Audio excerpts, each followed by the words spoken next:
እስከ ምዕራፍ 4 እስከ ቁጥር 4 ያለውን አይተናል። ሰፋ ያለ ጊዜ ወስደን በደንብ አድርገን ተምረናል። ድንገት ያመለጣችሁ ሰዎች ካላችሁ መለስ ብላችሁ ተከታተሉት። መለስ ብላችሁ ቁጥር 1 ቁጥር 2 ቁጥር 3 እና ቁጥር 4 እንታዩ አደራ አላለሁ። ቬሪ ኢምፖርታንት ነው። ሁለት መርሃ ግብር አሳልፈናል በሁለተኛው የሐዋርያው ጳውሎስ መልእክት ላይ። አንደኛ መግቢያ ነው፣ ሁለተኛ ከቁጥር 1 እስከ 4 ያለውን ክፍል ተምረናል። ስለዚህ ሁለቱን ማድመጥ ጊዜ ወስዶ መስማት ለዚህ መጽሐፍ ይሄን መጽሐፍ ስር ሰዶ ለመረዳት እጅጉን ጠቃሚ ነው። ስለዚህ አንድ ታረጉ አደራላለሁ። ዛሬ ከቁጥር 5 ነው የምንጀምረው። ከቁጥር 5 ነው የምንጀምረው። ከዛ በፊት ተሰሎንቄን እንመለከታታለን። ኤርሊ ተሰሎንቄ ምን ትመስላለች የሚለውን ሐሳብ እንድታዩት ሪሰርች ሳደርግ ያገኘሁትን ለእናንተ አሳያችኋለሁ። ይሄ እንግዲህ ካርታው ነው። ትምህርታችን ጀምሮ ከመልእክተ ዮሐንስ ጀምሮ ስንጠቀምበት የነበረው ተሰሎንቄ መቄዶንያ አውራጃ ማለትም ሰሜናዊ በአውሮፓ ምድር ሰሜናዊ ግሪክ በሮም ቅኝ ግዛት የወደቀች ከተማ ናት። ቴሰሎኒካ ትባላለች። ያለችው መቄዶንያ አውራጃ በአውሮፓ ምድር ሰሜናዊ ግሪክ ግን በቀኝ ግዛት በሮም ቀኝ ግዛት የወደቀች። ለዛ ነው በነገራችን ላይ ቀይ ያደረጉት። እሺ ጀስት እሱ ኢንዲኬት ለማድረግ ነው። በሮም ቀኝ ግዛት የወደቀች ከተማ ናት። አካያይ ደቡባዊ ግሪክ ናት። እነ ቆሮንቶስ እና አቴንስ እና አቴና፣ ክንክራውስ እና ስፓርታ አካያይ አውራጃ ደቡባዊ ግሪክ ነው የሚገኙት።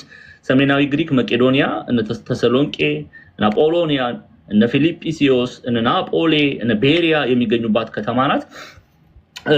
እቺ ከተማ ዛሬ ላይ እድሜ ለአርኪኦሎጂስቶች ከተማዋን ተሰሎንቄ በዘመነ ሐዋርያት የነበረችዋን በሮም ቅኝ ግዛት የወደቀችዋን ተሰሎንቄ የአርኪኦሎጂስቶች ዲግ አድርገው አውጥተዋታል እና ያንን ላሳያችሁ ብዬ ነው። ከዛ በኋላ ወደ ትምህርቱ እንሄዳለን። እያንዳንዱ በዘመነ ሐዋርያት የነበሩት በቁፋሮ የወጡትን የተሰሎንቄን ከተሞች እንመልከት አንድ ሁለት እያለን። በዘመነ ሐዋርያት የነበሩትን እንዴ አሁን ይሄ እንደምታዩት መሃል ከተማ ዛሬ ላይ ያለችው ተሰሎንቄ መሃል ከተማ ተቆፍሮ የወጣ ነው። እንግዲህ ይሄ ቁፋሮ የምታዩት በዘመነ ሐዋርያት የነበረችው የተሰሎንቄ ምናልባት ፐብሊክ ስትሪት እንደሆነ ነው የሚነገረው። መንገድ በተሰሎንቄ የነበረ መንገድ ወይም የንግድ ቦታ ይመስላልና በቁፋሮ ነው ያወጡት አርኪኦሎጂስቶች። ማርኬት ፎረም ወይም ስሞል ኦዲየን ይሉታል። የማርኬት ቦታ ነው። በዘመነ ተሰሎንቄ በሮም ቅኝ ግዛት የወደቀችው ተሰሎንቄ ይህችኛዋ ጥንታዊቷ ተሰሎንቄ ሐዋርያው ጳውሎስ መልእክት የሚጽፍላት ተሰሎንቄ እንደሆነች ይገመታል። እነዚህ ፍርስራሾች ናቸው። ዛሬ ላይ ሞደርን ቴሰሎኒካ ብትሄዱ ይሄንን ታያላችሁ። እነዚህ እንግዲህ ቅርስ ናቸው። አሁን እኛ በሀገራችን እንደ አክሱም እንደምንለው እንደ ላሊበላ እንደምንለው በተሰሎንቄ ከተማ እንደዚህ አይነት አርቾች አሉ። ይሄ እንግዲህ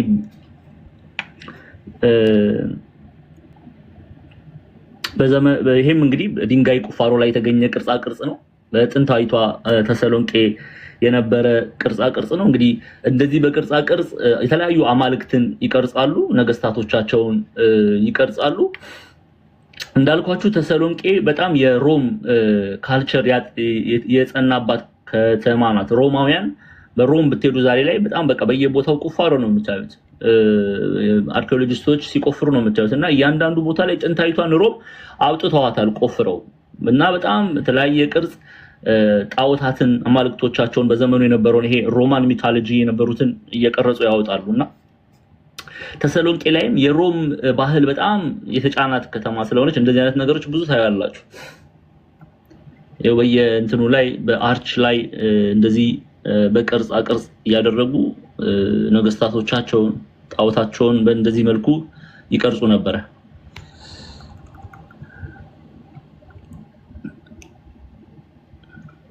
ይሄ እንግዲህ ጥንታዊ ቦታዎች ናቸው።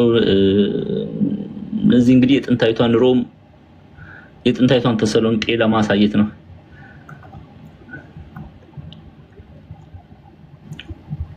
በቤተክርስቲያኖች ትልልቅ ህንጻዎች እንዲህ ይመስላሉ። ይሄ ድንጋይ ክምር አርች ነው። ይሄም እንዲህ የቆመ እንደዚህ አሁን እነዚህ ፈራርሰው ነው። በዘመኑ ግን ህንጻ ሊሆኑ ይችላሉ። አያችሁ ድንጋይ ላይ የተለያየ አይነት ቅርጻ ቅርጽ ያደርጋሉ። እንግዲህ እነዚህ ጣዖቶቻቸው ናቸው። የተለያዩ አይነት ጣዖታትን ይቀርጹ ነበር። የሮማን ካልቸር እንግዲህ ምን ያህል ተጽዕኖ የፈጠረባት ከተማ እንደሆነች ነው የምናየው። ኤኒዌይስ እሺ ይሄን ያህል ካየን እንቀጥል።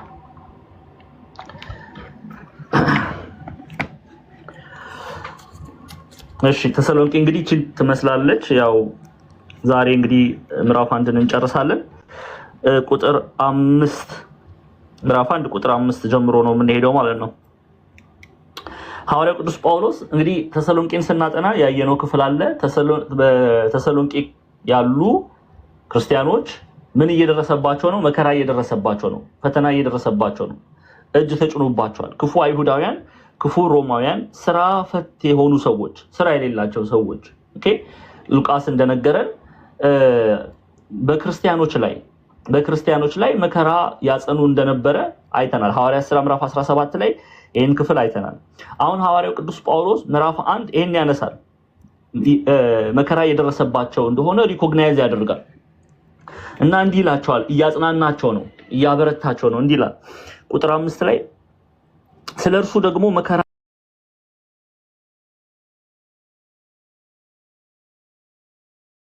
ለምትቀበሉ ለእግዚአብሔር መንግስት የምትበቁ ሆናችሁ ትቆጠሩ ዘንድ ይህ የእግዚአብሔር ቅን ፍርድ ምልክት ነው ይላል። ምን እያለ ነው? ስለ እርሱ ሲል ስለ ኢየሱስ ክርስቶስ መከራ የምትቀበሉ፣ ስለ እርሱ ደግሞ መከራ ለምትቀበሉ ለእግዚአብሔር መንግስት የምትበቁ ሆናችሁ ትቆጠሩ ዘንድ ይህ የእግዚአብሔር ቅን ፍርድ ምልክት ነው። ምን እያለን ነው ቅዱስ ጳውሎስ? የተሰሎንቄ ምዕመናን፣ የተሰሎንቄ ደቀ መዛሙርት ምን እያደረጉ ነው ብለናል? መከራ እየተቀበሉ ነው። በፈተና ውስጥ ነው እያለፉ ያሉት። ይሄንን ሐዋርያው ቅዱስ ጳውሎስ ሲያጽናናቸው ምን አላቸው? በፈተና ውስጥ ስታልፉ፣ ስለ እምነታችሁ ስትገደሉ፣ ስለ እምነታችሁ ስትታረዱ፣ በእምነታችሁ ምክንያት ብዙ ፈተና ሲደርስባችሁ ምልክት ነው ይሄ።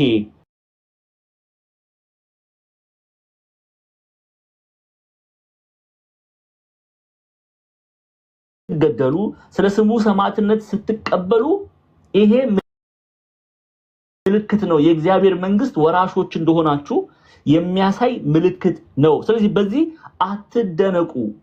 ሐዋርያትን እንዲያደርገዋል፣ ራሱን ጌታችን መሪያችን ኢየሱስ ክርስቶስን እንዲያደርገዋል። ስለዚህ በፈተናችሁ ማንን እየመሰላችሁ ነው እያለ ሐዋርያቱን እየመሰላችሁ ነው። በእምነት በኩል ለምትፈተኑት ፈተና ሰማዕትነት ስትቀበሉ ማንን እየመሰላችሁ ነው? ጌታን እየመሰላችሁ ነው እያለ ያጽናናቸዋል። በነገራችን ላይ አንደኛ ተሰሎንቄ ላይ አስተውላችሁ ከሆነ መጀመሪያቱ የሐዋርያው ጳውሎስ መልእክት ወደ ተሰሎንቄ ሰዎች ምዕራፍ 1 ከቁጥር 6 ጀምሮ ይሄንን ሐሳብ አስቀድሞ ነግሯቸዋል። በመጀመሪያ መልእክቱ ላይ ምንድነው የሚለው? ደግሞ እናንተ ቃሉን በብዙ መከራ ከመንፈስ ቅዱስ ደስታ ጋር ተቀበላችሁ።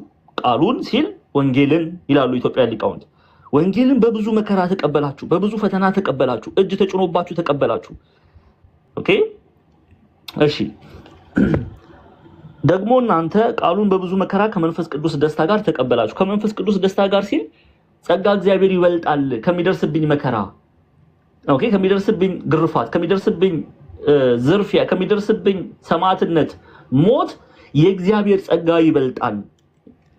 ኦኬ፣ ከመንፈስ ቅዱስ ደስታ ጋር ተቀበላችሁ። እኛንና ይሄን በማድረጋችሁ ደግሞ አለ በመቀበላችሁ ማለት ነው እኛንና ጌታን የምትመስሉ ሆናችሁ። እሺ እየተሰማ አይደለም የምትሉ አላችሁ ኮሜንት ላይ። አይሰማም እንዴ? ዲያቆን ስለሺ ይሰማል?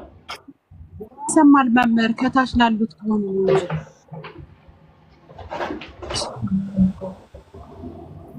እሺ ምን ላድርግ? እሺ ታብታብ አድርጉ። ኔትወርካቸው ይሆናል የነሱ።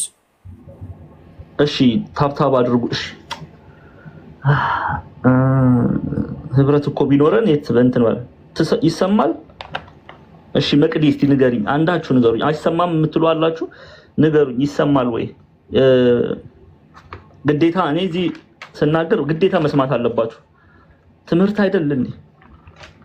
አይሰማም? እሺ ውጡና ግቡ። አይሰማም የምትሉ ውጡና ግቡ እያሏችሁ ነው።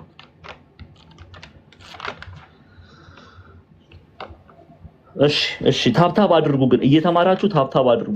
እየተማራችሁ ታብታብ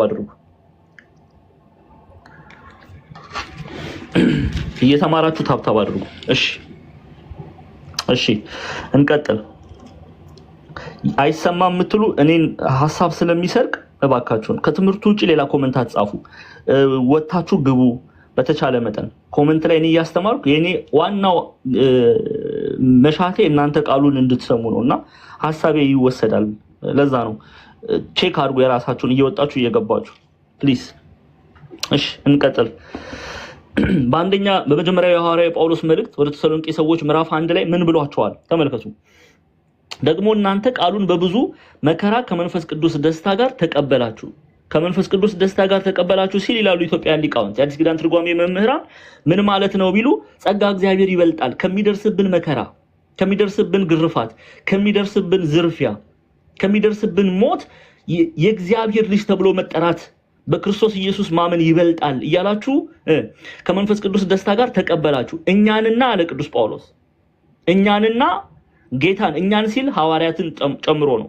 እኛን ራሱን ጨምሮ ሐዋርያትን ጨምሮ እኛንና ጌታን የምትመስሉ ሆናችሁ ካላቸው በኋላ ስለዚህም በመቄዶንያና በአካይያ ላሉት ምዕመናን ሁሉ ምሳሌ ሆናችሁላቸዋል ይላል። ምሳሌ ሆናችሁላቸዋል። ለነማን ነው ምሳሌ ሆናችሁት? ለነማን ነው ምሳሌ ሆናችሁ? ለነ ፊልጵስዩስ፣ ለነ ተሰሎንቄ፣ የተሰሎንቄ ምዕመናን በመቄዶንያ አውራጃ ላሉት ምዕመናን ምሳሌ ሆናችኋል። አብያተ ክርስቲያናት ምሳሌ ሆናችኋል እያለ ነው ሐዋርያው ቅዱስ ጳውሎስ የሚናገረው። ኦኬ። ስለዚህ በመቄዶንያ ላይ እነማን አሉ? ለአብነት ያለ ናጶሌ፣ ፊልጵስዩስ፣ አንፊጶል፣ አጶሎኒያ፣ ቤሪያ፣ እነዚህ አብያተ ክርስቲያናት ናቸው። በእነዚህ ከተሞች ሐዋርያው ቅዱስ ጳውሎስ ተገኝቶ ምን ተክሏል? ቤተክርስቲያን ተክሏል። በናጶሌ ቤተክርስቲያን ተክሏል። በፊልጵስዩስ ቤተክርስቲያን ተክሏል። በአንፊጶል ቤተክርስቲያን ተክሏል። በአጶሎኒያ ቤተክርስቲያን ተክሏል። በቤሪያ ቤተክርስቲያን ተክሏል። በዚህ ያሉ ምዕመናን የተሰሎንቄን ምዕመናን ምን ያደርጋሉ? ምሳሌ ያደርጓቸዋል፣ አርአያ ያደርጓቸዋል። ለምን? በእምነት ጸንተው መከራ እየተቀበሉ ነውና እየሞቱ ነውና። አልካዱም፣ በክርስቶስ ኢየሱስ አልካዱም፣ እርሱን አልካዱትም። ኦኬ። ይሄው ሐዋርያት ሥራ ምዕራፍ 17ን ብትመለከቱ ከቁጥር 6 ጀምሮ ይላምብላችሁ። ወደ ኢያሶንም ቤት ቀረቡ። እነማን? ከላይ ከፍ ብላችሁ ብትመለከቱ ቁጥር 4 ስትመለከቱ ከሚያመልኩም ከግሪክ ሰዎች ብዙ ከከበሩም ሴቶች ጥቂቶች አይደሉ ከጳውሎስና ከሲላስ ጋር ተባበሩ። አይሁድ ግን ቀንተው ከሥራ ፈቶች ክፉ ሰዎችን አመጡ። አያችሁ፣ ከሥራ ፈቶች ክፉ ሰዎችን አመጡ። በክፋት የተሞሉ ሰዎች ክፉ ሰዎችን አመጡ። ህዝቡንም ሰብስበው ከተማውን አወኩ። ተሰሎንቄን ማለት ነው። ህዝቡንም ሰብስበው የተሰሎንቄን ህዝብ ሰብስበው ማለት ነው። ሮማውያን አሉ፣ አይሁዳውያን አሉ፣ ጣዖት አምልኮ የሚያመልኩ አሉ፣ አምልኮ ቄሳር የሚያመልኩ አሉ፣ ክላሲካል ሚቶሎጂ በጣዖት አምልኮ የተሰማሩ አሉ፣ እነዚህን የሚያመልኩ አሉ። እነዚህ ሁሉ ክፉ ሰዎች ተሰብስበው ክርስቲያኖችን አታክ ማድረግ ጀመሩ። ተመልከቱ፣ አንድ ነገር አስተውሉ። ሁሉ እንኳን አይስማሙም እኮ። አይሁዳዊው እኮ ከጣዖት አምላኪው ጋር አይስማማም፣ ከአሕዛቡ ጋር አይስማማም፣ ከሮማዊው ጋር አይስማማም። የማይስማሙ የተለያዩ ግሩፖች ተስማምተው ክርስቲያኖችን መውጋት ጀመሩ። ዛሬ ላይ እንደምናየው ማለት ነው። የማይስማሙ በተለያየ እንትን ውስጥ ያሉ አይዲዮሎጂ ውስጥ ያሉ ክርስቲያኖችን ለመውጋት ህብረት ሲያደርጉ እንመለከታለን። ያ ነው የሆነው በተሰሎንቄ። አይሁዳውያን ከአሕዛብ ጋር ጌታችን መድኃኒታችን ኢየሱስ ክርስቶስን አይሁዳውያን ከማን ጋር ተባብረው ነው ለሞት አሳልፈው የሰጡት? ከሮማውያን ጋር አይደለ? አዎ፣ ከሮማውያን ጋር ተባብረው ጌታችን መድኃኒታችን ኢየሱስ ክርስቶስን ለመስቀል ሞት አሳልፈው እንደሰጡት አሁንም በተሰሎንቄ ያሉ አይሁዳውያን ከሥራ ፈቶች ሰዎች ጋር ከሮማውያን ጋር ኦኬ ከክፉ ሰዎች ጋር ተባብረው ክርስቲያኖች ላይ እጃቸውን ይጭኑ ነበር። ይሄው አይሁድ ግን ቀንተው ከሥራ ፈቶች ክፉ ሰዎችን አመጡ። ህዝቡንም ሰብስበው ከተማውን አወኩ። ወደ ህዝቡም ያወጧቸው ዘንድ ፈልገው ወደ ኢያሶን ቤት አቀረቡ። ባላገኟቸውም ጊዜ ኢያሶንና ከወንድሞች አንዳንዶችን ወደ ከተማው አለቆች ጎትተው ዓለምን ያወኩ እነዚህ ወደዚህ ደግሞ መጥተዋል። ኢያሶንም ተቀብሏቸዋል። እነዚህም ሁሉ ኢየሱስ የሚሉት ሌላ ንጉስ አለ እያሉ የቄሳርን ትእዛዝ ይቃወማሉ ብለው ጮሁ። አያችሁ፣ ህዝቡ ሁሉ የተሰሎንቄ ህዝብ ሁሉ ተነሳ። የቄሳር ትእዛዝ ምንድነው ቢሉ ቄሳር ጌታ ነው የሚለውን ትእዛዝ ይቃወማሉ ክርስቲያኖች። እና ጌታ ማን ነው የሚሉት ክርስቲያኖች? ኢየሱስ ጌታ ነው ይላሉ። ስለዚህ ይሄን በማለታቸው የተሰሎንቄ ህዝብ ሮማውያን ተነስተው ሰማዕትነትን ይቀበሉ ዘንድ ግድ ብለዋቸዋል። ይገድሏቸው ነበር፣ ይገርፏቸው ነበር፣ ይሰድቧቸው ነበር፣ ንብረታቸውን ይዘርፉ ነበር፣ ወደ ሸንጎ ያቀርቧቸው ነበር። ግን ሐዋርያው ቅዱስ ጳውሎስ ምን አላቸው? ይሄንን ሁሉ መከራ በምን ተቀበላችሁ ይላቸዋል። ይሄው በብዙ መከራ ከመንፈስ ቅዱስ ደስታ ጋር ተቀበላችሁ። ምን ማለት ነው? ብዙ ጊዜ ነው ደግሜ የምነግራችሁ በደንብ እንድትረዱ ነው። ምን እያለ ነው? ከመንፈስ ቅዱስ ደስታ ጋር ተቀበላችሁ። ሃይማኖቴ ይበልጥብኛል፣ አንገቴን በጥሰው ሃይማኖቴን ከምጥል ብላችሁ የእግዚአብሔር ልጅ ተብዬ ብጠራ ይበልጥብኛል ከግርፋቱ። እናንተ ካነደዳችሁት እሳት በእኛ ላይ ከምትጥሉት እጅ የእግዚአብሔር መንፈስ ቅዱስ ልጅ ተብዬ መጠራት ይበልጥብኛል ብላችሁ ሞታችሁ እሺ አላችሁ። ለዛ ነው ከመንፈስ ቅዱስ ደስታ ጋር ተቀበላችሁ። እኛንና አለ ከዛ ሐዋርያው ጳውሎስ ጌታን የምትመስሉ ሆናችሁ፣ እኛንና ጌታን የምትመስሉ ሆናችሁ አለ። እንዴት? ጌታችን መራችን ኢየሱስ ክርስቶስን አይሁዳውያን ሮማውያን እጅ እንደጫኑበት እናንተ ላይም እጅ ጫኑ። እኛም ላይ መከራ እንደጫኑ እናንተም ላይ ሐዋርያት ላይ መከራ እንደጫኑ እናንተም ላይ መከራ ጫኑ። ስለዚህ ማንን መሰላችሁ? ሐዋርያቱን መሰላችሁ። ማንን መሰላችሁ? ጌታን መሰላችሁ እያላቸው ነው። እኛንና ጌታን የምትመስሉ ሆናችሁ። ስለዚህ በመቄዶንያና በአካያ ላሉት ምዕመናን ሁሉ ምሳሌ ሆናችሁ። የትና የት? መቄዶንያና አካያ። ጳውሎስ ይኸው መቄዶንያን እየጠቀሰ ነው።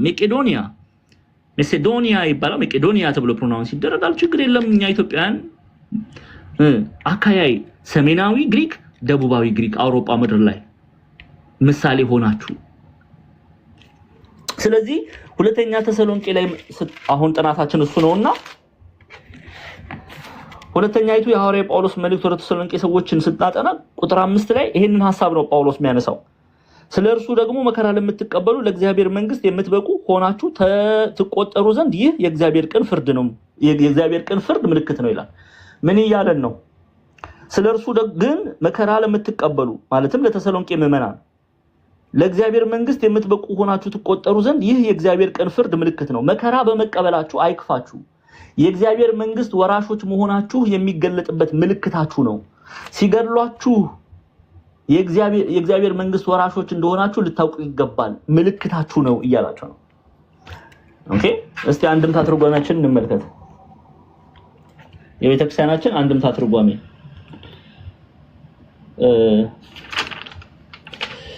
እሺ፣ ቁጥር ይኸው እግዚአብሔር ስለሱ መከራ የምትቀበሉላት መንግስተ ሰማያት ያወርሳችሁ ዘንድ። አንድም መከራ ለምትቀበሉላት ለመንግስተ ሰማያት ያበቃችሁ ዘንድ። አያችሁ፣ እግዚአብሔር ስለሱ መከራ የምትቀበሉላት መንግስተ ሰማያትን ያወርሳችሁ ዘንድ፣ አንድም መከራ ለምትቀበሉላት ለመንግስተ ሰማያት ያበቃችሁ ዘንድ። ይሄንን እንደ ምልክት አድርጎ አስቀመጠ። በፈተናችሁ ኦኬ፣ በሚደርስባችሁ መከራ በሚደርስባችሁ እንግልት መንግስተ ሰማያት ወራሾች እንደምትሆኑ ልታውቁ ይገባል። የእግዚአብሔርን መንግስት በብዙ መከራ እንገባ ዘንድ ያስፈልገናል አላሉም ሐዋርያት? እስቲ ሐዋርያት ሥራ ምዕራፍ 14 ላይ ሐዋርያት ሥራ ምዕራፍ 14 እስቲ እንመልከት።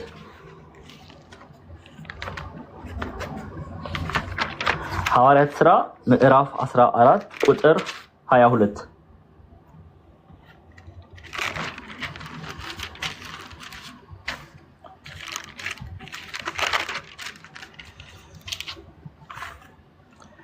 ሐዋርያት ሥራ ምዕራፍ 14 ቁጥር 22 ተመልከቱ።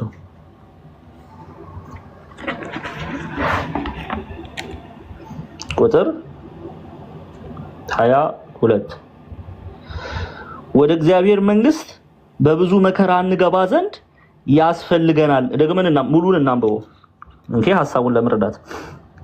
ይሄው ከቁጥር 19 ጀምሮ ላንብብላችሁ። አይሁድ ግን ከአንጾኪያ ከኢቆንዮን መጡ። ህዝቡንም አባብለው ጳውሎስን ወገሩ፣ በድንጋይ ደበደቡ ማለት ነው። የሞተም መስሏቸው ከከተማው ወደ ውጪ ጎተቱት። ደቀ መዛሙርቱ ግን ከበውት ሳሉ ተነስቶ ወደ ከተማ ገባ። በነገውም ከበርናባስ ጋር ወደ ደርቤን ወጣ። በዚያችም ከተማ ወንጌል ሰብከው እጅግ ደቀ መዛሙርትን ካደረጉ በኋላ የደቀ መዛሙርቱን ልብ እያጸኑ በሃይማኖት ጸንተው እንዲኖሩ እየመከሩና ወደ እግዚአብሔር መንግስት በብዙ መከራ እንገባ ዘንድ ያስፈልገናል እያሉ ወደ ልስጥራን፣ ወደ ኢቆንዮን፣ ወደ አንጾኪያ ተመለሱ። ማን? ጳውሎስና በርናባስ። ጳውሎስና በርናባስ። ስለዚህ በብዙ መከራ ሲል ሰማዕትነት፣ መጽናትን፣ መበርታትን፣ ዓለም እጇን ብትጭንብን በሃይማኖት መጽናትን፣ ከክርስቶስ ፍቅር ሊለየኝ የሚችል ማንም የለም ማለትን ገንዘብ ማድረግ እንዳለብን ነው የሚያሳየው። ግልጽ ነው። በብዙ መከራ የእግዚአብሔር መንግስትን ልንወርስ፣ ወደ እግዚአብሔር መንግስት ልንገባ ያስፈልገናል። የዘንድሮ ክርስትና ግን እንዴት ነው? ቃሉን እንኳን ቁጭ ብሎ ለመስማት ምን ያህል እንደምንጸየፍ ተመልከቱ።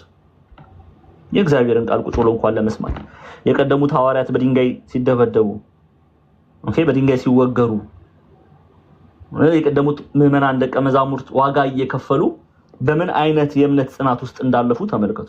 ዛሬ ላይ እኛ ያማረ ወንበር ላይ ቁጭ ብለን እንኳን ቃለ እግዚአብሔርን ለመስማት እንኳን ምን ያህል እንደምንጸየፍ ህሊናችን ያውቀዋል። ምን ያህል ከዓለም ጋር ምን አይነት ልምምድ ውስጥ እንዳለን ተመልከቱ። የሥጋ ድክመት ውስጥ እንዳለን ተመልከቱ። ይሄ ሊታረም ያስፈልጋል። እሺ ቁጥር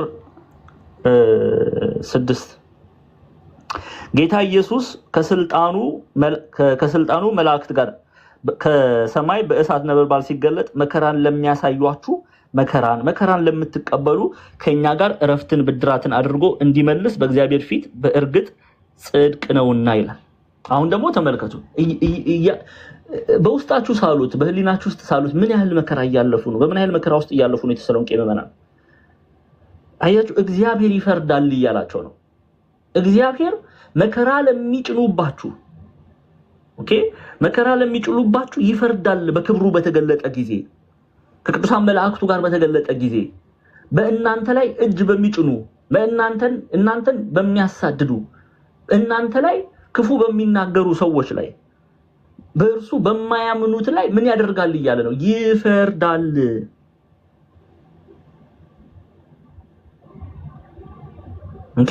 ይፈርዳል። ምን እያለ ነው? ከስልጣኑ መላእክት ጋር ከሰማይ ሲል ኢትዮጵያውያን ሊቃውንት በሐዲስ ኪዳን ትርጓሜ መምህራን ኢየሱስ ክርስቶስ ስልጣኑን የሚገልጥባቸውን መላእክትን አስከትሎ ነው የሚመጣው ይላሉ። ለዚህ ደግሞ አብነት ሲሰጡ ሉቃስ 9:26ን ይጠቅሳሉ። እንመልከት። ይሄ እንግዲህ ጳውሎስ እየተናገረ ያለው the second coming of Christ ነው፣ የጌታ ሁለተኛ መምጣት። በጻድቃን ሊፈርድላቸው በኃጥአን ላይ ሊፈርድባቸው የሚመጣውን ነው የሚናገረው። የሉቃስ ወንጌል ተመልከቱ። የሉቃስ ወንጌል ምዕራፍ 9 ይሄንን ሉቃስ ይነግረናል።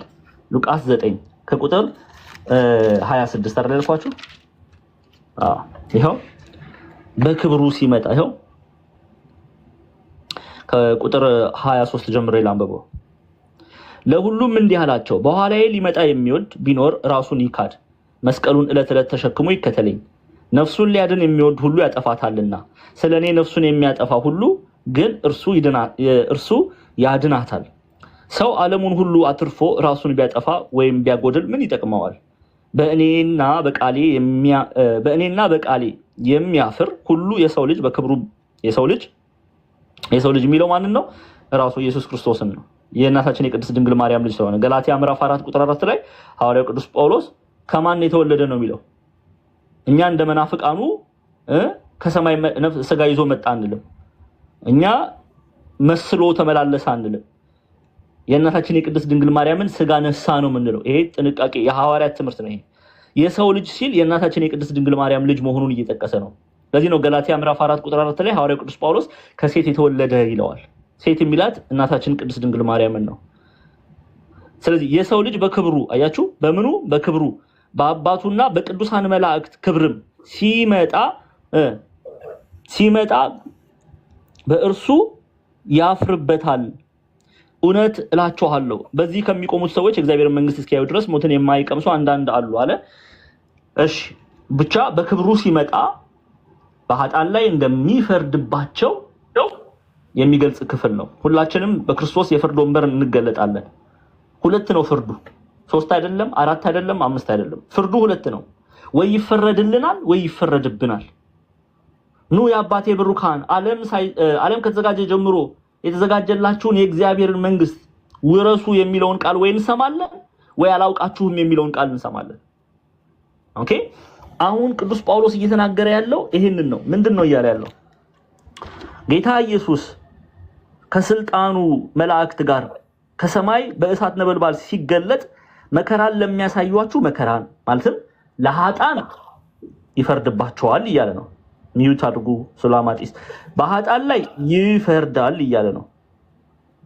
ኦኬ መከራን ለምትቀበሉ ከኛ ጋር እረፍትን ብድራትን አድርጎ እንዲመልስ በእግዚአብሔር ፊት በእርግጥ ጽድቅ ነው። በኃጥአን ላይ ይፈርዳል፣ በጻድቃን ላይ ይፈርድላችኋል። ለእናንተ ብቻ አይደለም ለኛም። ስለዚህ ከኛ ጋር ታርፋላችሁ። ኦኬ ከኛ ጋር እናንተ ምን ታደርጋላችሁ? ታርፋላችሁ። በእናንተ ላይ ግን እጅ የሚጭኑ ክፉ ሰዎች፣ ክፉ አይሁዳውያን፣ ክፉ ሮማውያን፣ ስራ ፈት የሆኑ ሰዎች፣ በአምልኮተ ጣዖት የተሰማሩ ሰዎች ንስሐ ካልገቡ ወደ እግዚአብሔር ካልተመለሱ ይፈረድባቸዋል፣ ዘላለማዊ ሞትን ይሞታሉ እያላቸው ነው። በዚህ ያጽናናቸዋል። ምክንያቱም ገዳዮቻቸውን እያዩ እምነታቸውን እንዳይጥሉ ልብህ ይላል በኃጢአተኞች አይቅና ይላልና እነሱን ተመልክተው ሰይፉን ተመልክተው በመፍራት ክርስቶስ ኢየሱስን እንዳይክዱ ያስጠነቅቃቸዋል። ይፈረድባቸዋል እነሱ። እናንተ ጽኑ በሃይማኖት ጽኑ በወንጌል የእግዚአብሔር መንግስት ለእናንተ ናትና እያለ ያጽናናቸዋል። የቤተክርስቲያናችን አንድምታ ትርጓሜ ተመልከቱ። አገባብስ መከራ የሚያጸኑባችሁ ሰዎች የሚያደርጉባችሁ ሰዎች መከራ የሚያጸኑባችሁ ሰዎች ከእግዚአብሔር ዘንድ ምናቸውን ፍዳቸውን ይቀበሉ ዘንድ ስላላቸው እናመሰግናቸው ዘንድ ነው። ከእግዚአብሔር ዘንድ መከራ ይቀበላሉ። ስለዚህ እግዚአብሔርን አመስግኑ። ይፈረድባቸዋል፣ እንባችሁ ይታበሳል። እግዚአብሔር ሲመጣ ለእናንተ በእምነት ለጸናችሁ ይፈርድላችኋል። በእምነት ያልጸኑትን ግን ኃጢአተኞችን ግን ይፈርዳል እግዚአብሔር አምላክ። እሱ ፈራጅ አምላክ ነውና ሁሉም በኃይል እንደሚመጣ ነው። እሳት ግብሩ ምንድነው? ያቃጥላል አይደለ? አዎ። የእግዚአብሔር መንግስት ያልሆኑትን ለመለየት በእሳት ነበልባል በኃይል ይመጣል። ኦኬ ሊፈርድ ይመጣል። በማን ላይ ነው? በጻድቃን ላይ አይደለም። ይሄ አገላለጽ በኃጥአን ላይ እሳት ሆኖ ይመጣል። የሚባላ እሳት፣ ከእግዚአብሔር መንግስት የሚለይ እሳት። ልበ አምላክ ዳዊት በመዝሙር 49 ላይ ምንድነው የሚለው? አምላካችን ይላል ይመጣል ዝምም አይልም፣ እሳት በፊቱ ይቃጠላል። ፍርዱን ሲናገር ነው። እሳት በፊቱ ይቃጠላል፣ በዙሪያው ብዙ አውሎ ንፋስ አለ ይላል መዝሙር 49 ባልሳሳት ቁጥር 3። ይሄ የሚያሳየው ፍርዱን ነው የሚያሳየው። ስለዚህ ሐዋርያው ቅዱስ ጳውሎስ በፍርድ ይመጣባቸዋል እናንተን የሚያሳድዷችሁ ላይ ነው እያለ ያለው። ግልጽ ነው ክርስቲያኖች? ግልጽ ነው። እሳት የሚለውን ክፍል እንድትረዱ ስለፈለኩ ነው። ኦኬ እሳት ነበልባል ፍርድን ይናገራል። ኦኬ ለአብነት ያህል እሺ አስረጅ ልስጣችሁ።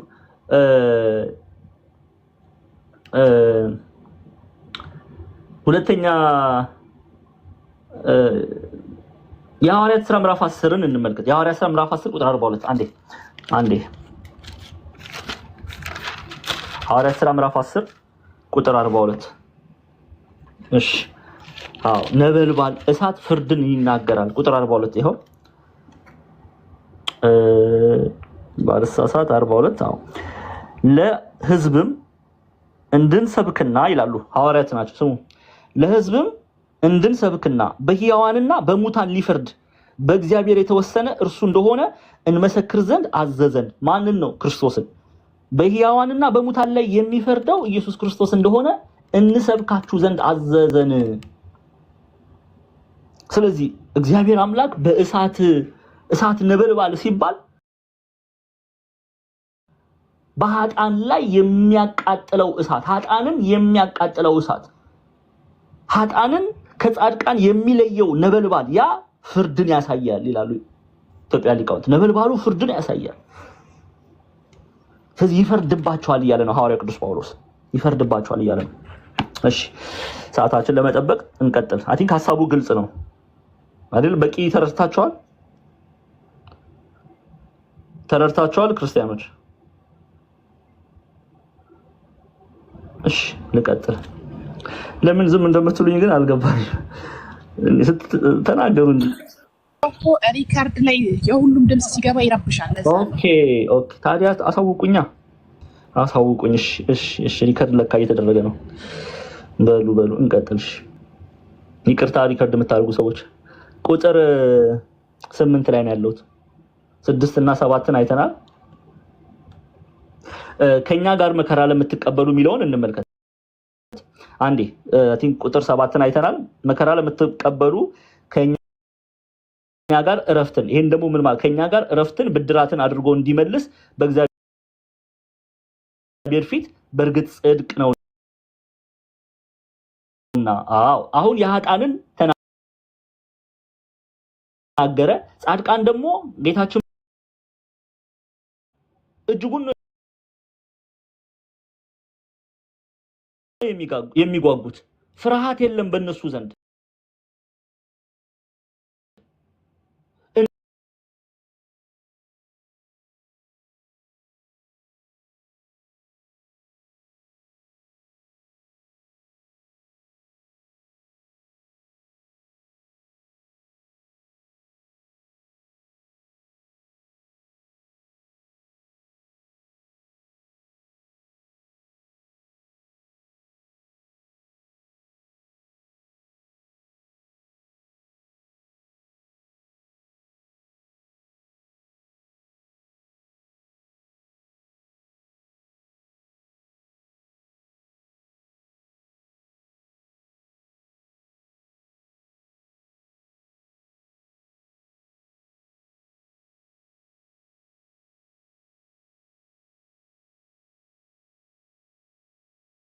ቤተክርስቲያን ትጣራለች። ይሄው አሁን ልታጠኑት አይደል? ራዕይ ዮሐንስ ምዕራፍ 22 ተመልከቱ። ደግመን ልናየው አይደል? ምዕራፍ 22 ቁጥር 20 የመጨረሻ የራዕይ ዮሐንስ መጽሐፍ ከመጨረሻው አንድ ቁጥር ወደ ላይ ከፍ ስትሉ ቁጥር 21ን ሳይሆን ቁጥር 20 ላይ እንዲላል ይህን የሚመሰክር አሁን በቶሎ እመጣለሁ ይላል። አሜን። ጌታ ኢየሱስ ሆይ ና። እስቲ ጌታ ኢየሱስ ሆይ ና እንበለው። ና ይምጣ። ይሄ የጻድቃን ጩኸት ነው። ይሄ የቅዱሳን ናፍቆት ነው። ጌታዬ ሆይ ና ነው የሚሉት። እኛም እኮ ና እንለዋለን አይደል እንዴ? አንለውም? ኤቭሪዴ እኮ ነው ና የምንለው። አውቀንም በማወቅም ባለማወቅም ና እያለው ነው። አንዴ እስቲ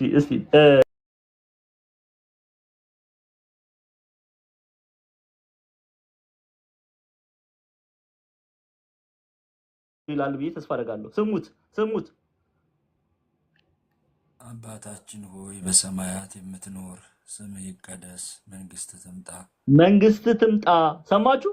ና እያላችሁት እኮ ነው እናንተ። ናፍቀንሃል ና። ከዛ ምን ትላላችሁ?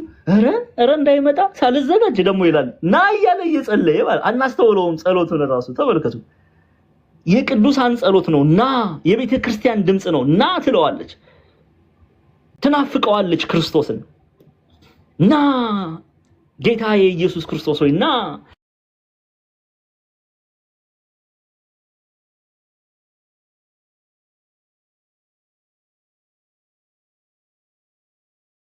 ኦቷ ክርስቶስ ነው። የጻድቃን ናፍቆት ክርስቶስ። እኔ አንዴ በእናታችሁ ቅዱስ ዮሐንስን እንመለስ። አንደኛ ዮሐንስ ላይ እንመለስ። አንዴ ስሙ ወልደ ዘብዴዎስ ቅዱስ ዮሐንስ ምን እንደሚል ስለዚህ ናፍቆት ሲናገር ይኸው መጀመሪያይቱ የሐዋርያው ዮሐንስ መልእክት ምዕራፍ 3 ከቁጥር 18 ስሙ ፍጹም ፍቅር ፍርሃትን አውጥቶ ይጥላል አለ። ፍጹም ፍቅር ፍርሃትን አውጥቶ ይጥላል እንጂ በፍቅር ፍርሃት የለም። ፍርሃት ቅጣት አለውና የሚፈራ ሰው ፍቅሩ ፍጹም አይደለም። እርሱ አስቀድሞ ወዶናልና እኛ እንወደዋለን። ማንም እግዚአብሔርን እንወዳለው እያለ ወንድሙን ቢጠላ ሐሰተኛ ነው። ያየውን ወንድሙን የማይወድ ያላየውን እግዚአብሔርን ሊወድ እንዴት ይችላልና? ምን እያለን ነው? ተምረናል። ምን እያለን ነው ቅዱስ ዮሐንስ? ፍጹም ፍቅር ፍርሃትን አውጥቶ ይጥላል ሲል ፍርሃት የሚለው ጌታችን መድኃኒታችን ኢየሱስ ክርስቶስ እንዲመጣ ይናፍቃል። የእርሱን መምጣት በናፍቆት ነው የሚጠብቀው። ይሄው እዚህ ጋር አስረጅ ልስጣችሁ። ዝም ብዬ በኪሴ አላወራም። ታውቃላችሁ። እዚህ ቤት ቁጥር 17 ተመልከቱ። ይሄው በፍርድ ቀን ድፍረት ይሆንልን ዘንድ ፍቅር በዚህ ከኛ ጋር ተፈጽሟል። አያችሁ፣ በፍርድ ቀን ሲል ጌታችን መድኃኒታችን ኢየሱስ ክርስቶስ በሚመጣ ቀን በፍርድ ቀን ድፍረት ይሆንልን ዘንድ ፍቅር በዚህ ከኛ ጋር ተፈጽሟል። እርሱ እንዳለ እኛ ደግሞ እንዲህ በዚህ ዓለም ነንና ፍጹም ፍቅር ፍርሃትን አውጥቶ ይጥላል። ቤተክርስቲያን፣ ጻድቃን፣ ሰማዕታት የጌታን መምጣት በፍርሃት አይደለም የሚጠብቁት። ለምን? ራሳቸውን ጠብቀው ሩጫዬን ጨርሻለሁ በእውነት ስለሚሉ ማለት ነው። ስለዚህ በናፍቆት ነው የሚጠብቁት። ስለዚህ ፍጹም ፍቅር በፍጹም ፍቅር ነው ክርስቶስን የወደዱት። ፍጹም ፍቅር ፍርሃትን አውጥቶ ይጥላል። ፍርሃት የለባቸው፣ ምንም የሚፈሩት ነገር የለም። እርሱን መስለው ነው የተመላለሱት ጻድቃን እንጂ በፍቅር ፍርሃት የለም። አሁን ወንበዴው ደግሞ ተመልከቱ፣ ኃጥአን ደግሞ ፍርሃት አላቸው። ለዚህ ፍርሃት ቅጣት አለውና የሚፈራ ሰው ፍቅሩ ፍጹም አይደለም ማለት። ኃጥአን ደግሞ ይፈራሉ። እንዴ እኔ መች ተዘጋጅቼ ደግሞ ይመጣል በምን ስራዬ በበደሌ አይደለም የሚባለው። እንዲህ ልትል አልተጠራህም። ቤተክርስቲያን አድምጥ፣ ቤተክርስቲያን ሆይ አድምጪ። እንዲህ ይሄ አንዳንድ ጊዜ ትህትናም የሚመስላል። ይሄ ፍጹም ትህትና አይደለም። ይሄ አጋንንታዊ ነው። ስሙ፣ እኛ ክርስቶስን ለምሳሌ ሃኒ ክርስቶስ እንዲመጣ ትናፍቂያለሽ ወይ ስል እናፍቃለሁ የሚል አንደበትን ነው መላበስ ያለባት ቤተክርስቲያን። አዎ ማራናታ ጌታዬ ሆይ ቶሎና። እንዴ እኛ ጓደኞች ቦይፍሬንድ ገርልፍሬንድ እንኳን ለመታየት እንዴት ነው የምንጓጓው?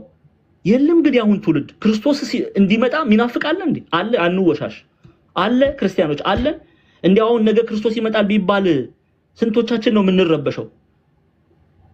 እንዲህ ሊሆን አልተጠራም። ና ልንለው ነው ኤቭሪዴ በጸሎታችን ላይ ና እኮ ነው የምንለው። ግን እኛስ ከልባችን ነው ና የምንለው አይደለም። የአንደበት ዝም ብሎ ልምድ ነው፣ ልምድ። ለዛ ነው ቅዱስ ዮሐንስ የሚፈራ ሰው ፍቅሩ ፍጹም አይደለም ማለት። ለምን? ወንበዴ ነዋ፣ ሰርቋላ፣ በእግዚአብሔር ላይ በክፋት ተመላልሷላ። ስለዚህ ይቀጣል። ፍርሃት ቅጣት አለው አለ። ክርስቲያን አይፈራም። ለዚህ ነው ሐዋርያው ቅዱስ ጳውሎስ ይቅርታ አድርጉልኝ፣ እኔ በጣም ነው የምወደው። ለዚህ ነው ሊሄድ ከክርስቶስ ጋር እናፍቃለሁ የሚለው። ትሁት ሳይሆን ቀርቶ ነው ሊሄድ ከክርስቶስ ጋር እናፍቃለሁ ያለው ሐዋርያው ጳውሎስ አይደለም። በፍጹም ፍቅር ስለታሰረ ነው። ስለዚህ ሁለተኛይቱ የሐዋርያው ዮሐንስ መልእክት ላይ ምን እያለ ነው ቅዱስ ጳውሎስ ምን እያላቸው ነው? መከራን ለምትቀበሉ ከኛ ጋር እረፍትን ብድራትን አድርጎ እንዲመልስ ከእግዚአብሔር ፊት በእርግጥ ጽድቅ ነው። ከኛ ጋር የመንግስቱ ወራሾች ትሆናላችሁ። ከኛ ጋር እናርፋለን በእግዚአብሔር ቤት። ከመከራው በኋላ ከእጅ ከመጫኑ በኋላ እረፍት አለ እያላቸው ነው። አይ እንደው ዲያቆን ዛማኑኤል ይሄ ዝም ብለህ በኪስ እያወጣ እየተናገርክ አንተ አሁንስ አበዛሁ ምናምን ካላችሁ ደግሞ ችግር የለም። አንድምታችንን እንመልከት የቤተ ክርስቲያን ትምህርት እንደሆነ። ይሄው ምንድነው ያሉት አባቶቻችን? ከኛ ጋር እንደኛ ይሄው መከራ ለምትቀበሉ አለ ሐዋርያው ጳውሎስ፣ ለናንተ ግን እረፍት ስላላችሁ ልናመሰግነው ይገባል። ማንን ነው የሚያመሰግኑት? ጌታችን መድኃኒታችን ኢየሱስ ክርስቶስን። ኦኬ እረፍት አላችሁ ከኛ ጋር እንደኛ መከራ ለምትቀበሉ ለናንተ ግን እረፍት ስላላችሁ ልናመሰግን ይገባል። እግዚአብሔር ያዘጋጀላችሁ የእረፍት ቦታ አለ፣ የመጽናናት ቦታ አለ፣ እንባ የሚታበስበት ቦታ አለ፣ ያለቀሱ የሚጽናኑበት እረፍት የሚያገኙበት ቦታ አለ። በማን ያመኑ? በጌታችን በመድኃኒታችን በኢየሱስ ክርስቶስ ያመኑ።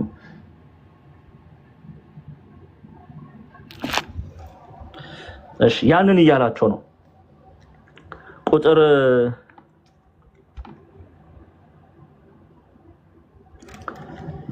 8 9 10 ያለን 8 ላይ እግዚአብሔርን የማያውቁትን ለጌታችንን ለኢየሱስ ክርስቶስ ወንጌል የማይታዘዙት ይበቀላል። አያችሁ? ማንን የማያውቁ? እግዚአብሔርን የማያውቁትን ለጌታችን ለኢየሱስ ክርስቶስ ወንጌል የማይታዘዙትን ይበቀላል። የበቀል አምላክ ነው። ይሄንን ልናቅ ያስፈልጋል። እግዚአብሔር አምላክ ይበቀላል። አሁን ይሄንን አንሰማም አይደልኛ? እግዚአብሔር መሐሪ አምላክ ነው ብቻ ነው የምንሰማው። የበቀል አምላክ ነው ማ እግዚአብሔር እርሱን ያልመሰሉትን ይበቀላል። እርሱን መስለው ያልተመላለሱትን ይበቀላል። ይሄው እንመልከት። በደንብ ስሙ። ትንቢተ ናሆም ምዕራፍ 1 ይሄው ምንድነው የሚለው? ትንቢተ ናሆም ምዕራፍ 1 ተመልከቱ። ስለ ነነዌ የተነገረ ሸክም የኤልቆሻዊው የናሆም የራእዩ መጽሐፍ ይህ ነው። እግዚአብሔር ቀናተኛና ተበቃይ አምላክ ነው። ይሄንን እንሰማለን እኛ። እግዚአብሔር ይበቀላል የሚለውን ቃል እንሰማለን? የለም። እግዚአብሔር በጽድቅ በቅድስና እርሱን በማመን በማይመላለሱት ሰው ላይ ይበቀላል። እግዚአብሔር ቀናተኛ ተበቃይ አምላክ ነው። እግዚአብሔር ተበቃይና መዓትን የተሞላ ነው።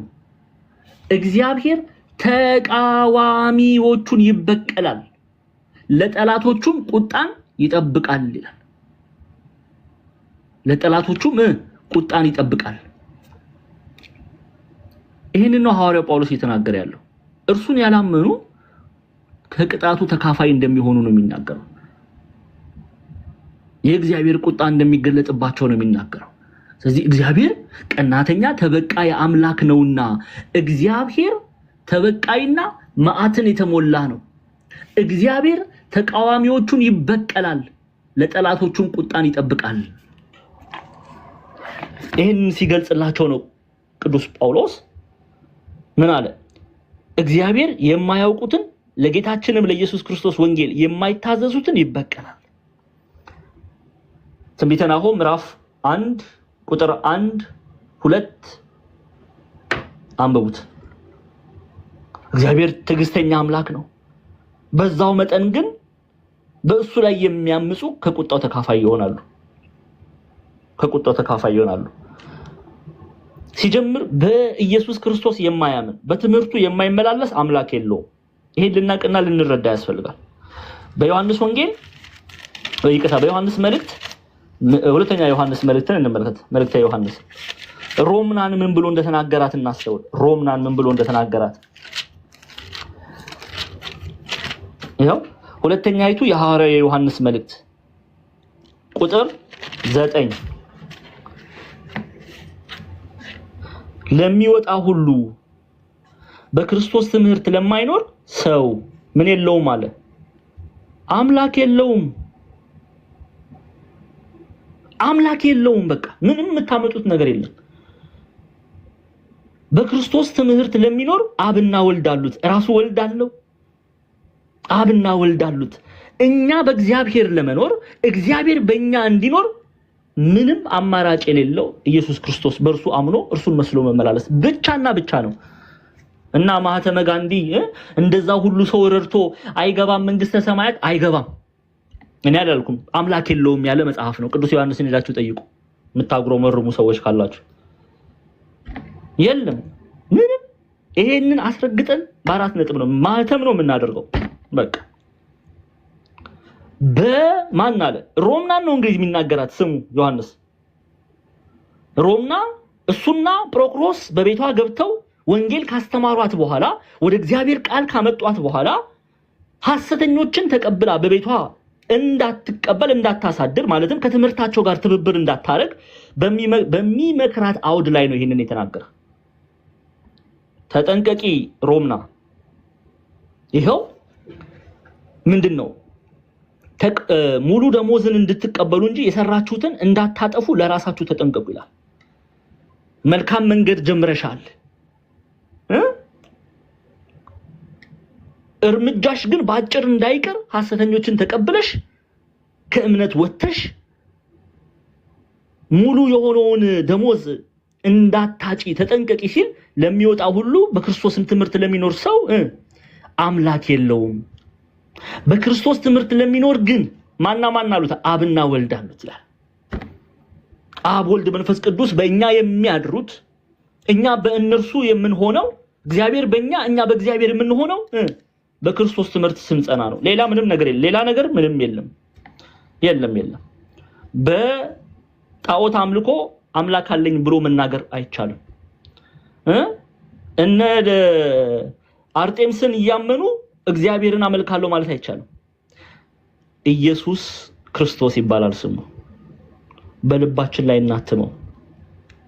አምላካችን መድኃኒታችን ኢየሱስ ክርስቶስ። በቃ ጻድቃን የሚናፍቁት ይሄ ስም ነው።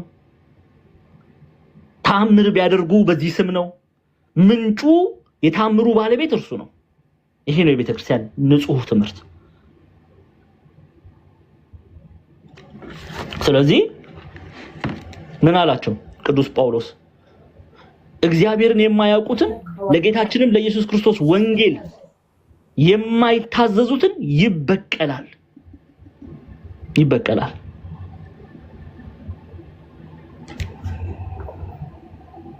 ኦኬ በክርስቶስ ትምህርት የማይመላለስ ፍርድን እንደሚያገኝ ነው የሚናገረው።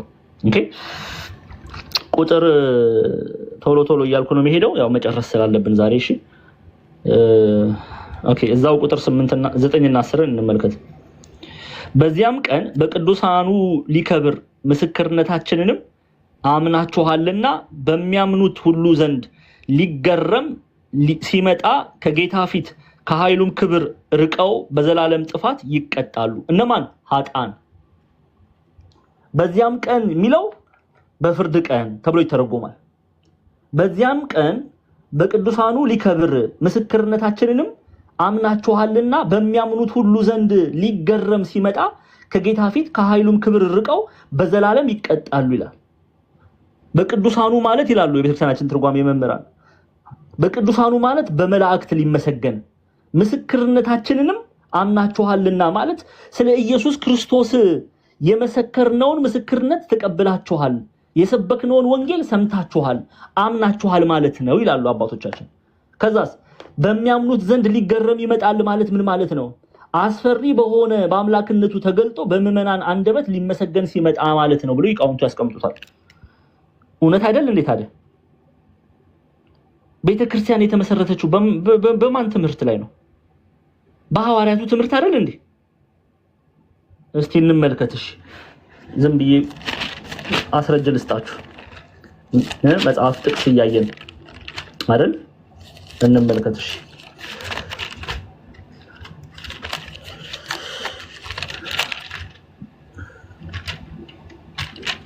እሺ ኤፌሶን ምዕራፍ 2 ቁጥር 20 ትከፍቱልኛላችሁ። ኤፌሶን የት ናት ብለናል? ታባት ታደርጉም አይደለ? ያሳዝናል። እኔ በጣም ነው ማዝነው። እኔ በጣም ውስጤ እያዘነ ነው። ኤቭሪዴይ 100-200 ተማሪ የት እንደሚሄድ አላውቅም። ከእግዚአብሔር ቃል ከዚህ ከእግዚአብሔር ቃል ውጪ ወዴት መሄድ ትናፍቃላችሁ? ወሬ ለመስማት ያሳዝናል በጣም። ኤኒዌይስ ኤዥያ ማይነር ታናሿ እስያ ኤፌሶን ቱርክ ናት። ዛሬ ታናሿ እስያ ኤዥያ ቱርክ ናት። እሺ ቱርክ ናት። ምዕራባዊውን ክልል የሚነካ ነው ኤፌሶን። የቱርክ ምዕራባዊውን ክልል የምትነካ ናት። ምዕራባዊውን ክልል የምትነካ ናት። አስተውሳ ራዕየ ዮሐንስን ስናጠና አስተውሳችሁ ከሆነ ያው ደግመን ስለምናጠናውን በደንብ እናያቸዋለን። ሰባቱ አብያተ ክርስቲያናት እነ ኤፌሶን፣ እነ ሰምርኔስ፣ እነ ሳርዴስ፣ እነ ሎዶቅያ፣ እነ ፊላደልፊያ፣ እነ ቲያጥሮን፣ እነ ጴርጋሞን ያሉባት ከተማ ናት። አይ ኤኒዌይስ ምዕራባዊዋን ቱርክ ኤፌሶንን የሚነካ ነው። ሐዋርያው ቅዱስ ጳውሎስ በኤፌሶን ተገኝቶ 3 ዓመት ወንጌልን እንደሰበከ እንዳስተማረ ይነገራል። ኦኬ በቤተ ክርስቲያንም የሚነገር ሐሳብ ነው። በኤፌሶን መልእክቱ ላይ ኤፌሶን ምዕራፍ 2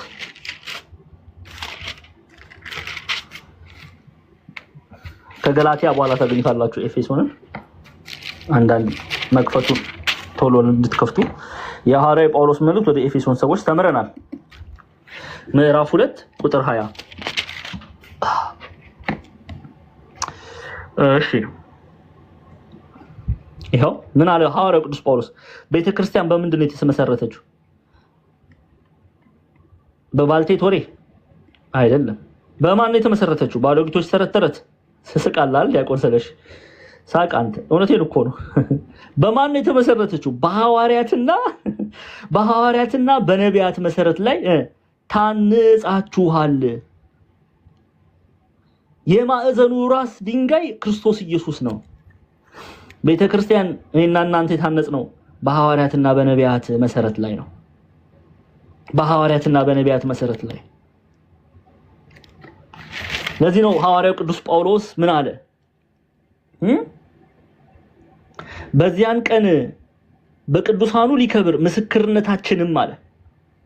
የሐዋርያቱን ምስክርነት የነቢያቱን ቃል ሰምታችሁ በጌታ በኢየሱስ ክርስቶስ አምናችሁ ሲል ነው። ምስክርነታችንም አምናችኋልና ከዛስ በሚያምኑት አለ። በሐዋርያት ትምህርት ያመኑት የነቢያትን ቃል የሰሙት ሐዋርያት ሲያስተምሩ አምነው በጥምቀት ወደ ቤተክርስቲያን የተጨመሩትን ነው የሚናገረው። ጻድቃንን ነው የሚናገረው። በሚያምኑት ሁሉ ዘንድ ሊገረም ሲመጣ ምን ማለት ነው? አስፈሪ በሆነ አምላክነቱ ተገልጦ በምዕመናን አንደበት ሊመሰገን መገረም ሲል ምስጋና ብለው ይተረጉሙታል ኢትዮጵያውያን የሐዲስ ኪዳን ትርጓሜ። ሊመሰገን ሲመጣ ማን ነው ሊመሰገን የሚመጣው? የታረደው በግ ኢየሱስ ክርስቶስ እርሱ ነው ሊመሰገን። ሕዝብ ሁሉ ይንበረከክለታል። ጻድቃን፣ ሰማዕታት፣ ቅዱሳን መላእክት ሁሉ ይንበረከኩለታል። የተገባው ምስጋና አምልኮ የተገባው እሱ ነውና በቅዱሳን መላእክት ትላለች ቅድስት ቤተክርስቲያን። ምድራዊም ሰማያዊያንም ቅዱሳን ሁሉ ይንበረከኩለታል፣ ያመሰግኑታል። ሕዝብ አሕዛብ ሁሉ በዓለም ዙሪያ ያሉ ሰሜን፣ ደቡብ፣ ምስራቅ፣ ምዕራብ አውራጃ ያሉ አሕዛብ ሁሉ ሕዝቦች ሁሉ ማንን ነው የሚያመሰግኑት? ኢየሱስ ክርስቶስን። ሊገረም ይመጣል አለ፣ ሊመሰገን ይመጣል። አስባችሁታል? ከዛ ሰልፍ ይደምረን ክርስቲያኖች፣ ከዛ ሰልፍ ይደምረን። አስባችሁታል? ከቅዱሳኑ ጋር ተሰልፈን እንዲያው ከቅዱስ ሚካኤልና ከቅዱስ ገብርኤል ጋር ሆነን እግዚአብሔርን ስናመሰግን ደስ አይልም? ከእናታችን ከቅድስት ድንግል ማርያም ጋር ሆነን ኢየሱስ ክርስቶስን ስናመሰግን ደስ ይላል አይልም? መልሱልኝ እንጂ አትፈልጉም እንዴ?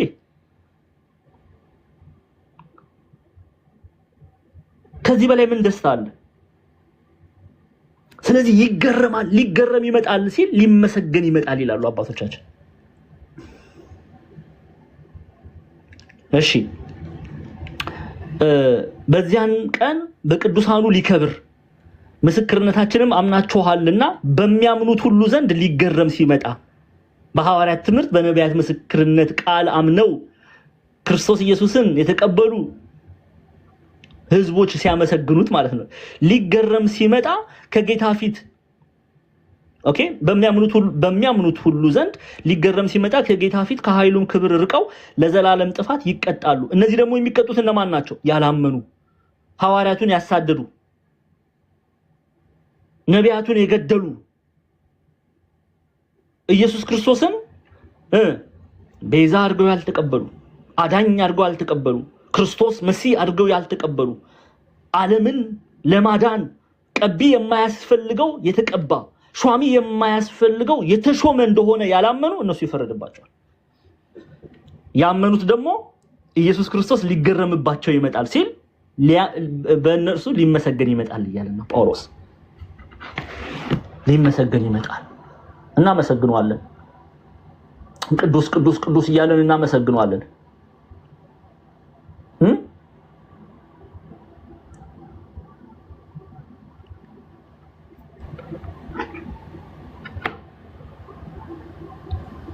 የማያምኑት ግን በእርሱ የማያምኑት ይፈረድባቸዋል እያለ ነው።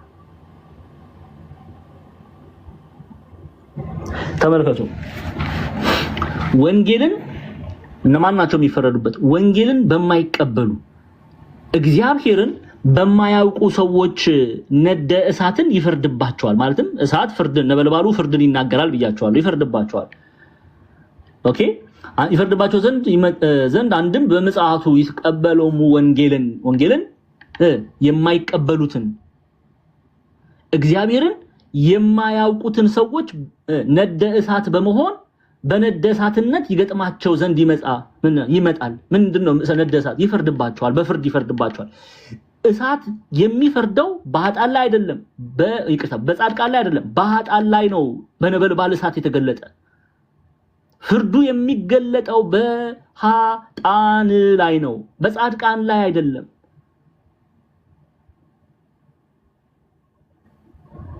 በነደ እሳትነት ሲል ለኃጥአን ተብሎ ነው የሚተረጎመው።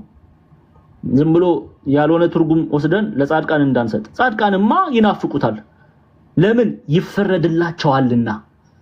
ኑ የአባቴ ብሩካን ዓለም ከተዘጋጀ ጀምሮ የተዘጋጀላችሁን የአባቴን መንግስተ ሰማያትን ውረሱ ይባላሉ። ኃጥአን ግን እሳት ይበላቸዋል፣ የእግዚአብሔር ፍርድ ይወርድባቸዋል ማለት ነው።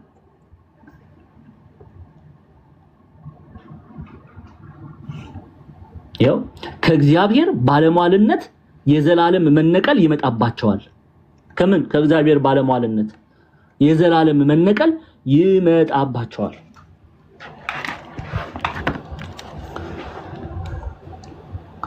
እሺ ቁጥር 11 ላይ ነው ያለው። ስለዚህ ደግሞ እንደ አምላካችን እንደ ጌታም እንደ ኢየሱስ ክርስቶስ ጸጋ የጌታችን የኢየሱስ ክርስቶስ ስም በእናንተ ዘንድ ሊከብር እናንተም በእርሱ ዘንድ ልትከብሩ አምላካችን ለመጥራቱ የምትበቁ አድርጎ ይቆጥራችሁ ዘንድ የበጎነትንም ፈቃድ ሁሉ የእምነትንም ስራ በኃይል ይፈጽም ዘንድ ስለእናንተ ሁልጊዜ እንጸልያለናል። ከየት በቃ ፍጻሜው ምዕራፍ 1 ፍጻሜ ነው። ምን እያለ ነው ቅዱስ ጳውሎስ? እግዚአብሔር በመከራ ዘንድ ያጸናችሁ ዘንድ እንጸልይላችኋለን። እምነታችሁን እንዳትጥሉ እንጸልይላችኋለን። መከራ በጸናባችሁ ሰዓት በክርስቶስ ኢየሱስ ላይ ያላችሁን እምነት እንዳትጥሉ እንጸልይላችኋለን። አስቀድሞ ምን አላቸው? መላእክት ሲያመሰግኑት፣ ምዕመናን ሲያመሰግኑት ከዛ ህብረት እንዲኖራችሁ እንጸልይላችኋለን። እየተመሰገነ ይመጣል አላሉም አባቶቻችን? ማን ነው እየተመሰገነ ይመጣው? ኢየሱስ ክርስቶስ። ይሄው አንዴ ተመልከቱ። አባቶቻችን ኢትዮጵያ ሊቃውንት ይላሉ በመላእክት ቃል እየተመሰገነ በመጣ ጊዜ ቅዱሳን መላእክት ያመሰግኑታል። ምድራዊም ሰማያዊም የሚያመሰግኑት ኢየሱስ ክርስቶስን ነው። ቅዱስ ገብርኤል የሚያመሰግነው ኢየሱስ ክርስቶስን፣ ቅዱስ ሚካኤል የሚያመሰግነው ኢየሱስ ክርስቶስን፣ ሊቃነ መላእክት እልፍ አላፍ መላእክት ኢየሱስ ክርስቶስን እያመሰገኑ በመላእክት ቃል እየተመሰገነ በመጣ ጊዜ አለ።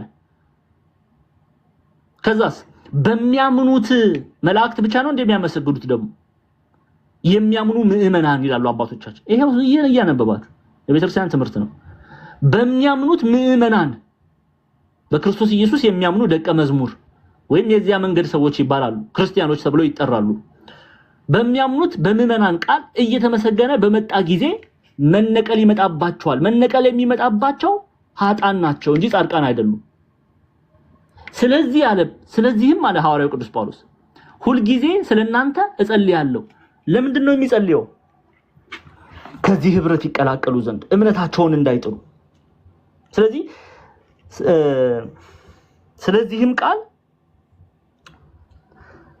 ስለዚህም ደግሞ እንደ አምላካችን እንደ ጌታም እንደ ኢየሱስ ክርስቶስ ጸጋ የጌታችን የኢየሱስ ክርስቶስ ስም በእናንተ ዘንድ ሊከብር ስሙ በእናንተ እንዲከብር እናንተም በእርሱ ዘንድ ልትከብሩ በእምነት በእርሱ ዘንድ ልትከብሩ አምላካችን ለመጥራቱም የምትበቁ አድርጎ ይቆጥራችሁ ዘንድ ለመንግስቱ የምትበቁ አድርጎ ይቆጥራችሁ ዘንድ ማለትስ ከኃጢአት ተጠብቃችሁ በእርሱ አምናችሁ በፍቅር በሚሰራ ስራ ኤፌሶናውያንን እንደነገረ ስራን ከእምነት አስተባብራችሁ እርሱን መሰላችሁ እንድትጠብቁት ይቆጥራችሁ ዘንድ የበጎነትንም ፈቃድ ሁሉ የእምነትንም ስራ በኃይል ይፈጽም ዘንድ ስለናንተ ሁሉ ጊዜ እንጸልያለን። የእምነትን ምን ስራ በኃይል ይፈጽም ዘንድ ስለናንተ ሁሉ ጊዜ እንጸልያለን። ምን ይላሉ ኢትዮጵያን ሊቃውንት ይሄን ክፍል ሲያብራሩ? እግዚአብሔር እናንተን የጠራለትን መንግስተ ሰማያትን ያወርሳችሁ ዘንድ ለጠራለት ለመንግስተ ሰማያት ያበቃችሁ ዘንድ ኦኬ ይቅርታውን ልጅነትን ይፈጽምላችሁ ዘንድ በሃይማኖት በምግባር በኃይል ያጸናችሁ ዘንድ እያለ ይጸልይላቸዋል። በነገራችን ላይ ይሄ ጸሎት ይሁዳም ጸልዮታል። አስተዋይ የለም እንጂ በመካከላችን ይሁዳም ጸሎቱን ጸልዮታል። እንመልከት። የቅዱሳን ጸሎት ነው ይሄ ጸሎት። ተመልከቱ። ሃይማኖታዊ ገድል የሚለው መጽሐፌ ላይ ሁለተኛው መጽሐፌ ላይ አይታችሁት ከሆነ አይ ዶንት ኖ ስንቶቻችሁ እንዳነበባችሁ አንባቢ ትውልድ የለም በዚህ ዘመን፣ ግን ካነበባችሁ እዛ ላይ አስፈራለሁ በስፋት ገልጬዋለሁ። ያዕቆብ ወንድም የይሁዳ መልእክት ቁጥር 24 እና 25 ሐዋርያው ጳውሎስ የጸለየውን ጸሎት ይሁዳም ይጸልያል። ሉክ ወደ ቃሉን ስሙ።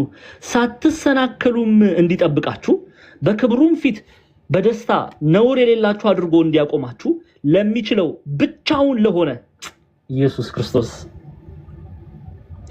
ብቻውን ለሆነ አምላክና መድኃኒታችን ከዘመን ሁሉ በፊት አሁንም እስከ ዘላለም ድረስ በጌታችን በኢየሱስ ክርስቶስ ክብርና ግርማ ኃይልም ስልጣንም ይሁን አሜን። ይሄ ጸሎት ነው፣ የሐዋርያት ጸሎት ነው። በነገራችን ላይ ሐዋርያት ይጸልያሉ።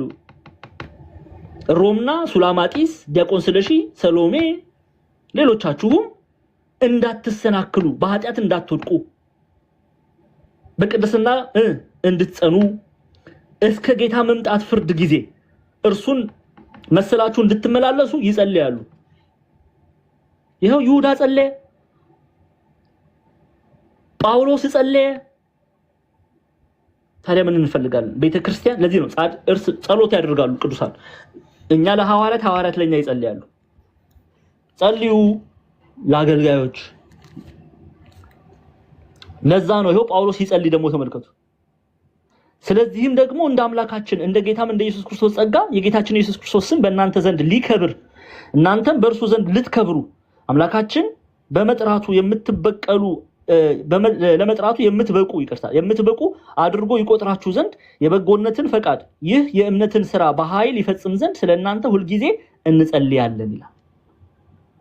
ስለናንተ ሁሉ ጊዜ እንጸልያለን ያለ ማቋረጥ። ይሄን ደግሞ አንደኛ መጀመሪያው ላይም እናያለን። ይሄ ሁለተኛው መጀመሪያው የሐዋርያው ይሄው ተመረናል። ይሄ መጀመሪያው የሐዋርያው ጳውሎስ መልእክት ወደ ተሰሎንቄ ሰዎች ላይ ጸልዮላቸዋል አልጸለየላቸውም? ጸልዮአል። ተመልከቱ። ይሄው ምዕራፍ 3 ጢሞቴዎስ መጥቶ የምስራች ብሎ ከነገረው በኋላ ከቁጥር 8 ተመልከቱ። ከቁጥር 9 ፊታችሁን ልናይ በእምነታችሁም የጎደለውን ልንሞላበት ሌሊትና ቀን ከመጠን ይልቅ እየጸለይን በአምላካችን ፊት ከእናንተ የተነሳ ስለምንደሰተው ደስታ ሁሉ ለእግዚአብሔር በእናንተ ምክንያት ምን ያህል ምስጋና እናስረክብ ዘንድ እንችላለን።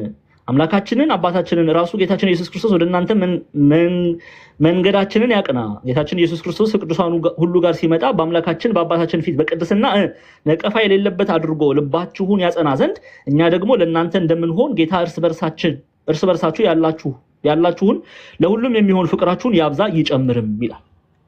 ይጸልያል ሐዋርያው ጳውሎስ። ጸሎቱ ምንድነው? በእግዚአብሔር በእነሱ የጀመረውን መልካም ስራ ይፈጽምላቸው ዘንድ፣ በሃይማኖት በእምነት ይጸኑ ዘንድ፣ በፍቅር ይጸኑ ዘንድ፣ እርሱን መስሎ በመመላለስ ይጸኑ ዘንድ። ይሄው የጀመሩት ምንድነው? ገና መግቢያው ላይ እንዳመሰገናቸው ደግሞ እናንተ ቃሉን በብዙ መከራ ከመንፈስ ቅዱስ ደስታ ጋር ተቀበላችሁ፣ እኛንና ጌታን የምትመስሉ ሆናችሁ። ስለዚህ በመቄዶንያና በአካይያ ላሉት ምዕመናን ሁሉ ምሳሌ ሆናችኋልና ይሄንን እስከ ፍጻሜ ድረስ ይዘው ይቆዩ ዘንድ ያመሰግናቸዋል። እኛንና ጌታን መሰላችሁ ደግሞ እያለ በመከራ ጌታን እንደመሰሉ ይናገራል። ይሄን ደግሞ ከመምህሩን ራሱ ነው የተማረው። ይሄው ጌታችን መድኃኒታችን ኢየሱስ ክርስቶስ በዮሐንስ ወንጌል ምዕራፍ 15 ቁጥር 10 ላይ እንዲህ ይላል። ስሙ፣ ይሄን አንብበን እንጨርሳለን። ዮሐንስ ወንጌል ምዕራፍ 15 መከራ ሲደርስባችሁ ምን አድርጉ ነው ያለው ጌታችን መድኃኒታችን ኢየሱስ ክርስቶስ። ዮሐንስ ወንጌል ምዕራፍ 15 ቁጥር 10 ዮሐንስ 15:10 ኦኬ። እኔ አባቴን ትእዛዝ እንደጠበቅኩ በፍቅሩም እንደምኖር ትእዛዜን ብትጠብቁ በፍቅሬ ትኖራላችሁ፣ ደስታዬም በእናንተ እንዲሆን ደስታችሁም እንዲፈጸም ይህን ነግሬያችኋለሁና። ሙሉውን እናንብበው አንዴ። ከምዕራፍ 15 አንዴ ከቁጥር ከየትን ጀምረው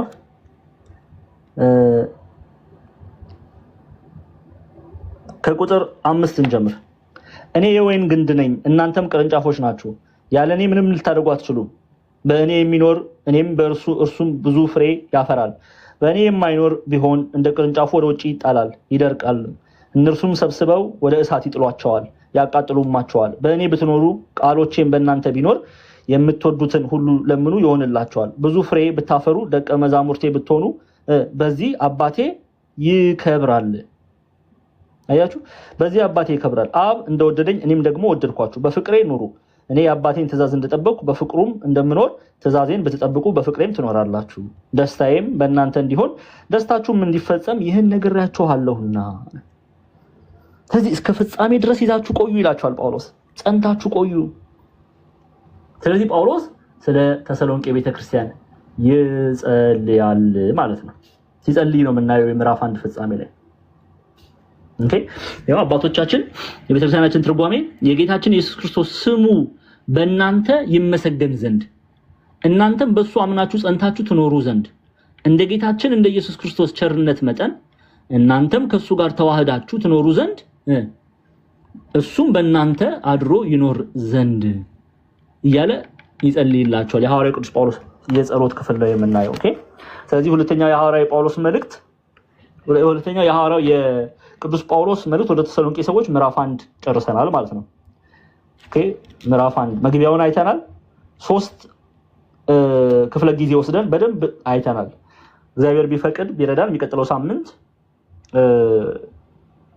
ከማክሰኞ ጀምሮ ምዕራፍ 2ን እንጀምራለን። ከዛ ምዕራፍ 3ን ቅዳሜ ትመረቃላችሁ ማለት ነው። ከማክሰኞ እስከ ሐሙስ ትምህርት ይኖራል።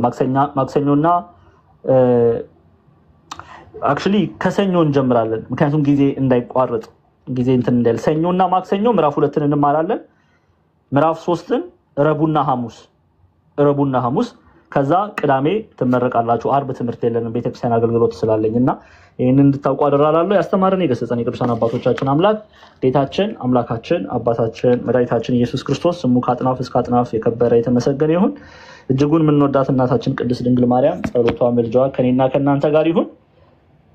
መርሐ ግብራችንን እዚህ ላይ እናጨርሳለን። ዲያቆን ስለሺ በጸሎት ይዝጉልን። ወደ ድንኳን ስፌት ልሂድ፣ እኔ ድንኳን መስፋት ስላለብኝ